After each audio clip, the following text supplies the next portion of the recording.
जोंनो लादुसिंखौ नाङा जोंनो नांगौ जाहैबाय फिननाय मानो होनब्ला जोंनि रिजाल्टफ्रा दिनैहाय जोंनि बड'लेण्ड इउनिभारसिटिनि आन्दारावहाय रिजाल्टफ्रा ओरैबायदि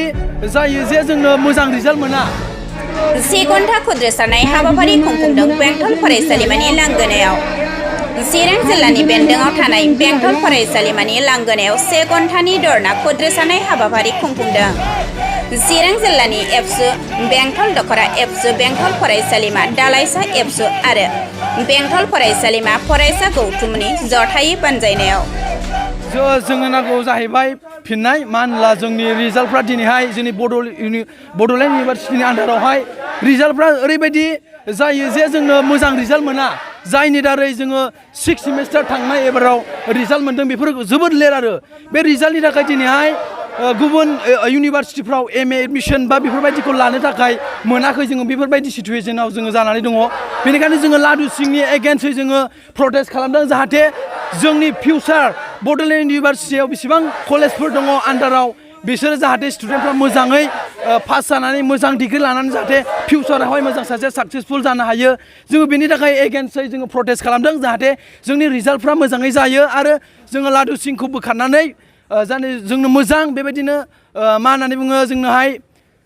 भाइस चेन्सेलरखौ जोङो नांगौ। जोंनि बुंनांगौआ एसेनोसै। Thank you. सरकारखौ मा राहा लाजानो लुबैदों? सरकारखौ जोङो गोख्रैनो जोङो मा होनना बुङोब्ला जोंनो राहाखौ लाजानो लुगैदों। जोंनो थाबैनो जोंनो भाइस चेन्सेलर निउ आरो गोदानै एपइन्ट खालामजानो जोङो लुगैदों। मानो होनब्ला जोङो बे दानि जे जाबाय थादों बेनि सिचुवेशनजों जों थांबाय थायोब्ला जोंनि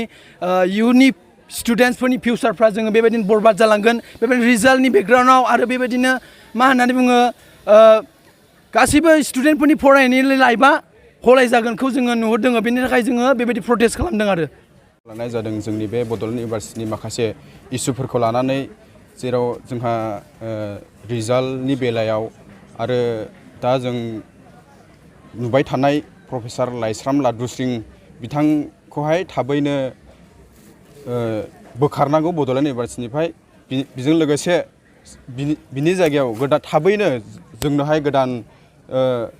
गायसनना होफिननांगौ। बेखौ जों बे दाबिखौ लानानै जों दिनै बेंटल कलेज स्टुडेन्ट इउनियननि अर्गानाइज खालामनायाव आरो बेंटल आनसलिकनि अर्गानाइज खालामनायाव दिनै स्टुडेन्टफ्रा गासैबो जमा जानानै बिनि एगेन्स्टैहाय जों धरना खालामदों। बेनिखायनो थाबैनो आङो खावलायदों जोंनि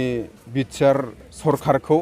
बिनि सायाव थाबैनो एक्सन लानो आरो बेखौ थाबैनो बोखारनो थाखायहाय आरो बिनि गेजेराव थाबैनो जोंनोहाय गोदान गायसनना होफिननो थाखायहाय जोङो स्टुडेन्टफोरनि जानानै खावलायनाय जाबाय। जोंनि उननि फिउचारनि बिबुसतखौ लानानै आरो जोंनि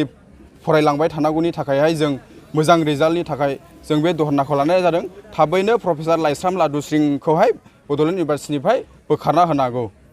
बेनो जोंनि स्टुडेन्टफोरनिफ्राय धरना होनाया आरो खावलायनाया। जुदि बेखौ बोखारनाय जायाब्ला नोंथांमोना फरायसा हान्जा हिसाबै माबायदि धरना लाबावनो भबिष्यतआव? जुदि बेखौ थाबैनो बोखारनाय जायोबा जोंनि स्टुडेन्टफोरनिफ्राय आरो जों बेजों लोगोसे एबसुजों लोगो नांनानै बिनिफ्राय जों गोरासिनै धरनाखौ जों लाबाय थागोन। जेसेबांनाखि बोखारा एसेबांनाखि जों धरनाखौ लाबाय थागोन। बेखौ जों स्टुडेन्टफोरनिफ्राय गोरायैहाय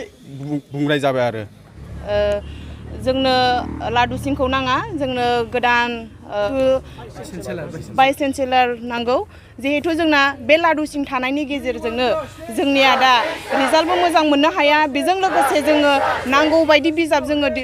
मोना। दिनैसिम जोङो इभेन फार्स्ट इयारनिफ्राय फरायनानै दासिमहालागै जोङो गांसेबो बिजाब मोननाय जायाखै। बिनि थाखायनो जोङो हयथ' जानांगौ मोनसे इसु, जेन'बा जोङो बे रिजाल्टखौ जोङो बेक पेपार लाबाय थानांगौ जानानै फैदों। बिनि थाखायनो जोङो मोजां रिजाल्ट दिहुननो हायाखै। बिनि थाखायनो जोङो दा जोंनि माखासे सेनियरफोर गलांनाय ग्रेजुवेट जानाय बिथांमोनहा थाब रिजाल्ट मोनैनि थाखाय बा रिजाल्टआ बेक फैनायनि थाखाय अबेबा इउनिभारसिटियाव एडमिसनखौ लानो हायाखै। आरोबाव जायनाखि पास जादों बिसोरबो माखासे रिजाल्ट लेट होनायनि थाखाय बिथांमोनहा बे एडमिसनखौ लानो हायाखै। दिनै नोंथांमोननि मिडियानि गेजेरजों जोंनि बड'लेण्डआव थानाय गासैबो बर' रायजो राजा बिथांमोननिसिम गिबियावनो जोङो दुलाराय बर' फरायसा आफाद चिरां जिल्लानिफ्राय साबायखर जासिदों। आरो दिनैहाय जोङो 1 घन्टानि थाखाय मोनसे धरना हाबाफारि लादों जे आथिखालनि जे Bodoland इउनिभारसिटिनि vice chancellor professor Laishram लादुस्रिं बिथांखौ भिसि बा भाइस चेन्सेलर जे बिबान बेनिफ्राय बोखारनांगौ बिनि मेन खार'ना जाहैबाय जे बिथाङा सासे काराप्टेड सासे भाइस चेन्सेलर दा बिथांनि एगेन्स्टआव जोङो माखासे समनिफ्रायनो माखासे एन्टि जे माबा गाज्रि जे रल लाबोनाय जों बेखौ नुनो मोन्दों दा बिथाङा माखासे इलिगेलिबो माखासे जे पस्ट जेरै फाइनान्स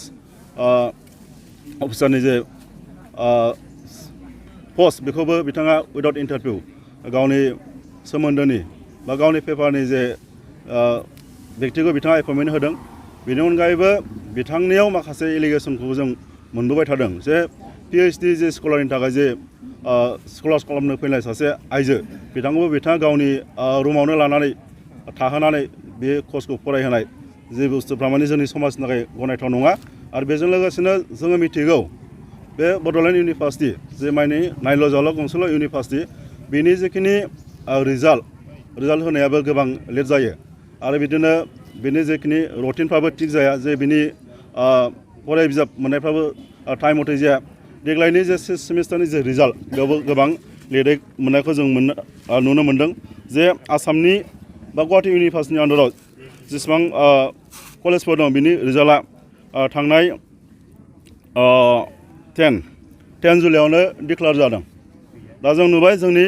बड'लेण्ड इउनिभार्सिटिनि 6 सेमिस्टारनि जे रिजाल्ट बे थांनाय 22 आगस्टआवसो डिक्लेयार जादों दा बेनिफ्राय जोङो फरायसाफोरनि जे जेंना बेखौथ' जों देख नुखाबाय जे जायफोर फरायसाफ्रा 6 सेमिस्टाराव उथ्रिसारनो हाबाय पास जाबाय बिथांमोनहा कटन कलेज बायदि बा बड'लेण्ड गुवाहाटि इउनिभार्सिटिफोर बायदियाव एडमिसन मोनाखै बन्सित जानो गोनां जादों बेनि बादैबो जाय फरायसाफ्रा डिग्रिखौ उथ्रिखांनायनि उनाव जिखिनि ग्रेड सिट मोननांगौ बेखौबो बिराद लेटै बेनिफ्राय इसु खालामनाय जायो दा बेफोर गासैबो दायनिगिरिखौ जों दिनैहाय बड'लेण्ड इउनिभार्सिटिनि जे VC भाइस चेन्सेलर प्रफेसर लाइसुम लादु सिं बिनि थाखायनो जादों होननानै जोङो सानदों ओंखायनो जोङो दुलाराय बर' फरायसा आफाद हिसाबै दिनैनि थारिखआव जोङो चिरां जिल्लायाव जेसेबां मानि कलेजफोर दं बेयाव गासैबो बे प्रग्रामखौ लानानै इमिडियेटलि प्रफेसर लाइसुम लादु सिंखौ VC पस्टनिफ्राय बोखारनानै गोदान सासे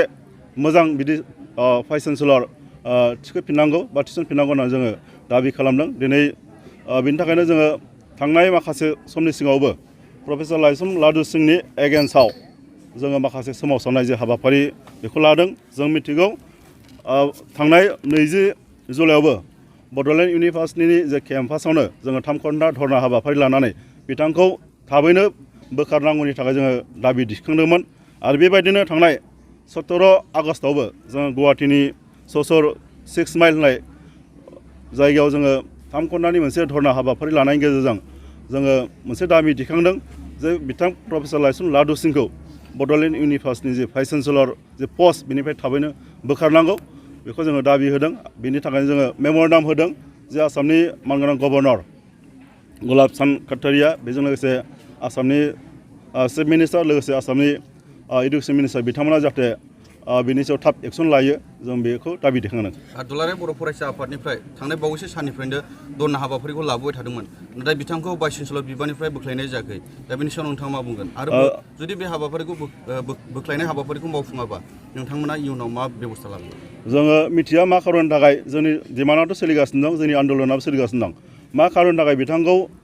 बे भाइस चेन्सेलर बिबाननिफ्राय बोख्लायाखै जोङो मिथिया दिनैसिमबो खिन्थु जोंनि दाबिया बेनो बिथांखौ जेरैखिजाया बे पस्टनिफ्राय इमिडियेट सासपेन्ड खालामनांगौ बा बोखारनांगौ आरो जुदि बिथांखौ बे पस्टनिफ्राय जुदि बोखाङाबा जोङो दुलाराय बर' फरायसा आफाद आरो जोङो एस ए स्टुडेन्ट कमिउनिटि हिसाबै बेनि गेजेराव जोङो सोमावसारनायखौ लांबाय थागोन